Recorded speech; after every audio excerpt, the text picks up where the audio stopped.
Hello, Endersword here again, this time with a very short video on the apex barrier and how to calculate what yours is, or potentially calculate what your opponent's is in a PvP fight, or if they start adding it to hostiles or anything like that. Currently, the apex barrier number does not show up as one of your ship stats, and in many cases, it looks like the apex barrier will be contingent upon certain criteria existing, such as having assimilate or some other condition as they add more officers. So it won't be a direct on your ship variable. It's going to be something that can change over the course of the fight based on those conditions. So you may not know exactly what your apex barrier is or your opponent's is.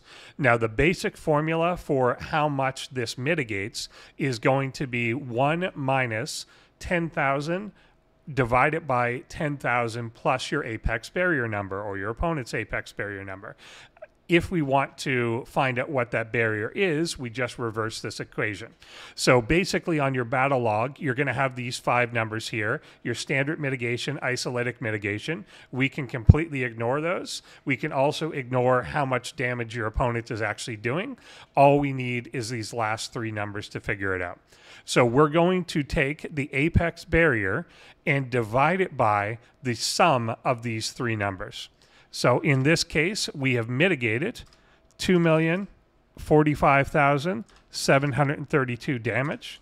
We will divide it by that same 2,045,732 damage, add to it the 28,128,704 that hit our shield, and then 5,966,694 that hit the hull.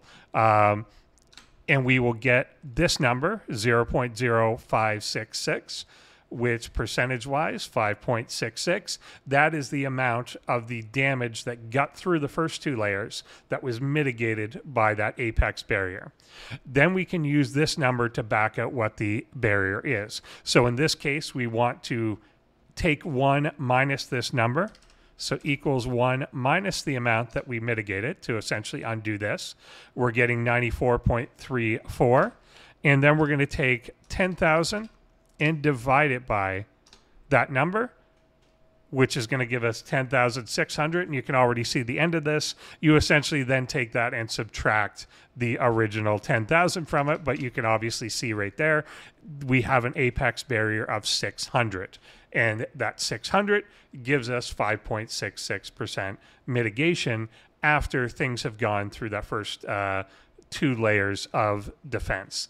So basically, in terms of the amount of hull damage that you've taken less, you have now taken 5.66% less shield damage and less hull damage than you were going to if you didn't have this apex barrier number.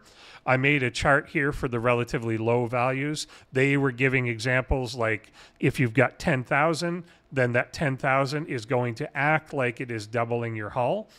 The way that it does that is by mitigating 50%. So if you've saved 50% of that damage, then you're going to take 50% less to your hull. So effectively, it's like you have double the amount of hull. I kind of prefer to think of it this way as the amount that you're mitigating it down. So at low numbers, 100, you're going to be mitigating close to 1%. At 1,000, you're going to be mitigating 9.1% or so. If you, a $200 prime will get you this amount apparently, which doesn't seem like a great deal to me. 2,500, you're now mitigating 20%. 5,000, you're mitigating 33%. And as I said, 10,000, you're now at 50.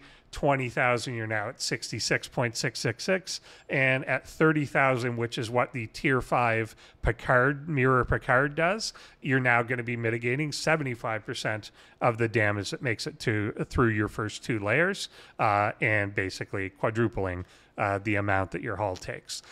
On that note, on the hull thing, is the apex barrier occurs before your shield does.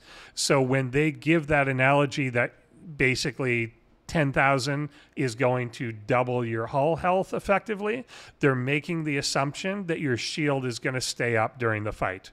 If your shield gets fully depleted during a fight, then more is going to pour onto your hull, and you're going to lose more HP there.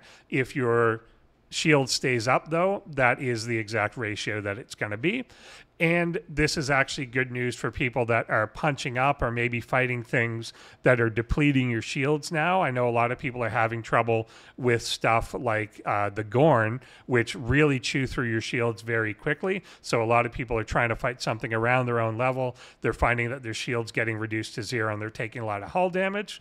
This is going to reduce the amount that the shield takes and your hull takes. So you may actually find that not only are you twice as good at fighting something that used to deplete your shield, but you may be 3, 4, 5 times as stronger against it because it's no longer pooling directly on your hull. Your shield is living longer as well, meaning that it never goes to bypassing it and ending up as a direct hull hit. So if there's been things that you've been farming that you know deplete your shield most fights or even some fights, then try and fight those again with a little bit of the apex barrier, and you're probably going to have more success there. But on the normal hostiles that you don't usually end up with a shield depletion, it is going to give about this savings. If you if you say get 1100 and you're saving 10%, then if you used to be able to kill 10, you're probably able to kill 11, that sort of thing. And if you got 10,000, then they're right. If you used to kill 10, you can now kill 20. So take that for what it is. And I expect this to be something that's going to have like a lot of value creep to it. They're going to sell packs like this for like $100 for like 500. And then like by next month, the value is going to be like 70,000 or something, and that stuff's going to be pretty irrelevant. That's at least what my prediction is based on 4 years of history in the game. I'm going to do another video probably a little later in the month once I see it a little bit on the PvP ramifications, but this is definitely going to change the PvP, as an officer like Picard is potentially going to give like 30,000 of this apex barrier once he's maxed out, and there appear to be other officers that are going to be coming in the following months. They're going to focus on certain ship types. So I think we're going to see finally a move away from the isolytic officers like Carol and Billups and Ransom and into some other completely different meta. We'll see how that plays out. Thanks for watching.